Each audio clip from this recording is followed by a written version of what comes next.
안녕하세요, 봄이한나봄입니다. 오랜만에 강아지 관련 정보를 알려드리고자 합니다. 이번 영상의 내용은 바로 강아지 쓸개골 탈구 예방법에 대해 설명드리고자 하는데요. 궁금하신 분들은 끝까지 시청해 주시기 바랍니다. 그럼 시작합니다. 그림자가 너무 나온다.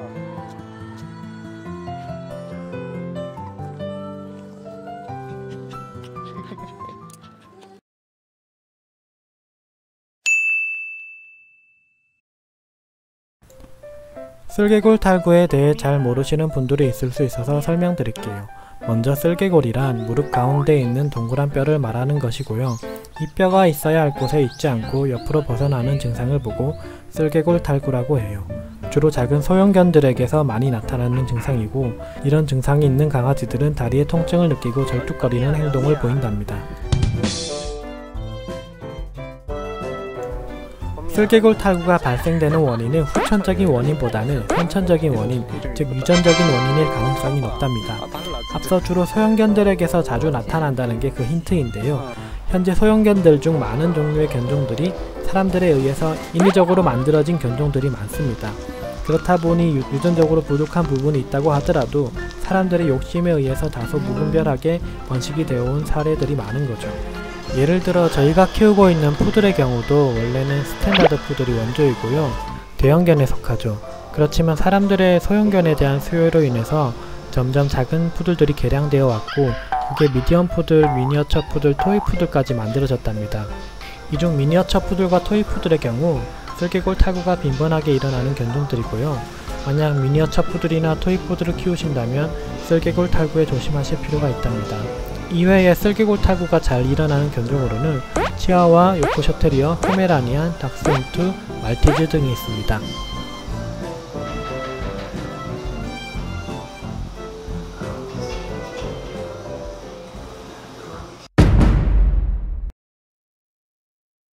앞서 말씀드렸듯이 쓸개골 탈구는 태어날 때부터 유전적으로 쓸개골 부분이 약하게 태어나는 경우의 원인이 많기 때문에 사전에 예방을 최대한 해주는 것이 중요합니다.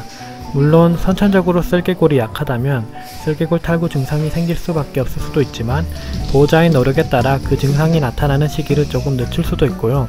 경우에 따라서는 완벽하게 예방을 할 수도 있습니다. 첫 번째, 성장기의 강아지에게 영양제 먹이기. 한창 자라나는 강아지에게 쓸개골 탈구 예방에 좋은 영양제를 먹이면 좋습니다. 쓸개골 쪽의 근육을 튼튼하게 만들어주는 영양제들이 여러 종류들이 있거든요. 인터넷에 쓸개골 탈구 영양제 등을 검색해도 많이 나오긴 하지만, 그래도 많이 검색해보시고 검증된 영양제를 찾아보는 게 좋지 않을까 싶네요. 참고로 저희는 사이노킨이라는 영양제를 먹였답니다. 혹시 궁금하신 분들을 위해 아래 더보기란에 저희가 쓸개골 탈구를 위해 구입했던 제품들의 링크를 남겨드릴게요. 두 번째, 많이 운동하기. 쓸개골 탈구는 뒷다리 쓸개골 부분 근육이 약해서 발생되는 경우가 많아요. 뒷다리 근육을 튼튼하게 만들어주는 것이 중요하답니다. 그래서 특히 강아지가 어릴 때 산책을 많이 나가고 충분히 뛰어다닐 수 있도록 하는 것이 좋습니다. 그리고 요즘 짐볼이라는 제품이 있는데요. 강아지들의 다리를 튼튼하게 만들어주는 운동기구입니다. 이것도 많이 해주면 다리 근육이 튼실해지고 쓸개골 탈구를 예방하는 데 도움이 될 수 있습니다. 아이고 잘했어. 세 번째, 무리한 점프를 하지 않기. 높은 곳에서 뛰어내린다거나 낮은 곳에서 높은 곳으로 올라가는 등의 행동은 뒷다리에 무리를 줄 수 있습니다. 그래서 이런 습관을 가지지 않도록 보호자께서 충분히 지도를 해주는 것이 중요하답니다. 특히 푸들의 경우 이렇게 점프하는 것을 좋아해서 더 조심해주는 것이 좋습니다.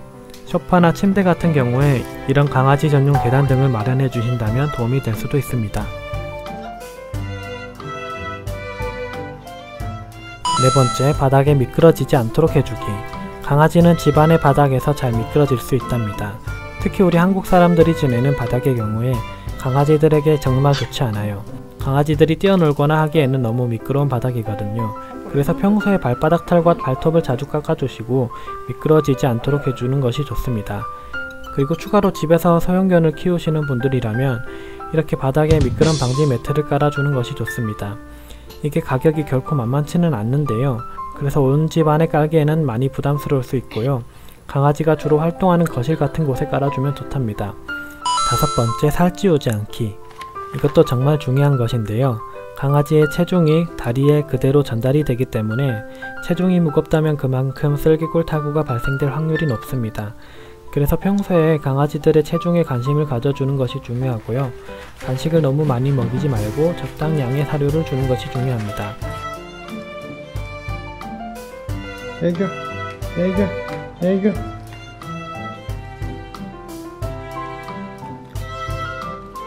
그리고 체중 관리라면 운동도 당연히 많이 해야겠죠.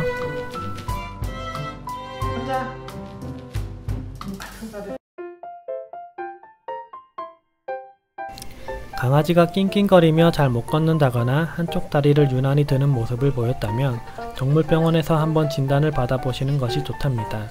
슬개골 탈구는 그 증상의 정도에 따라 1에서 4기로 나누어지는데요. 병원에 따라 다를 수는 있겠지만 보통 3기 이상이면 수술을 권장하시는 편인 것 같습니다.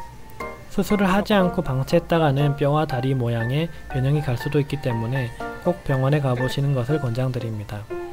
저희는 매달 한 번씩 심장사상충 예방약을 먹이기 위해서 동물병원에 정기적으로 방문을 하고 있어요. 가는 김에 의사 선생님께서 몸이 다리가 괜찮은지 확인을 해주신답니다. 다행히 아직까지는 큰 이상이 없다고는 해주시지만 그래도 그렇게 튼튼한 편은 아니기 때문에 늘 조심하라고 말씀을 해주신답니다. 진짜 조심해야 되겠는데 빠지진 않아. 지금까지 강아지 슬개골 탈구에 대해 알아보았는데요. 저희처럼 작은 소형견을 키우시는 분들이라면 꼭 아셔야 할 내용이라고 생각이 되네요. 꼭 미리 예방 잘 하셔서 늘 건강한 우리 댕댕이들이 되길 기원합니다. 그럼 다음에 또 좋은 내용으로 찾아올게요. 안녕.